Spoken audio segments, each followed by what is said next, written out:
આપણી પાસે sandal boot ચપ્પલ બધું જ છે ને દીકરા, ખાલી એકવાર ચેક કરજે, 7 મહિનાના ઘસાઈ ગયેલા ચપલા પહેરે એ મમ્મી છે, અને ઘસાઈ ગયેલો શર્ટ જેને કોલરથી પહેરો છે ને એ બાપ છે.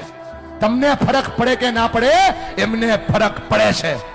જ્યારે તમે ખોટું બોલો છો, જ્યારે તમે તમારી જાતને છેતરો છો, જ્યારે ભણવાના બાના ઉપર તમે બીજા કામ કરો છો ને બેટા, તમને ફરક પડે કે ના પડે, એમને ફરક પડે છે. કેટલો ફરક પડે છે તમને કઈ નથી શકતા, કેમ કે તમે મોટા થઈ ગયા છો બેટા.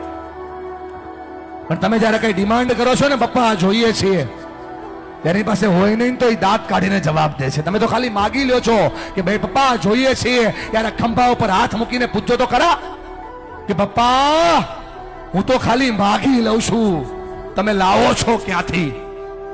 એને બહુ ફરક પડે છે ભાઈ.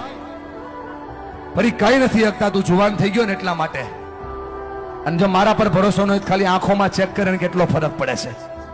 આ બાપની આંખમાં જે આંસુ પડે છે ને એને એટલો ફરક પડે છે. એટલા માટે ભણો કે તમે તમારા માતા પિતાના સપનાને પૂરા કરી શકો.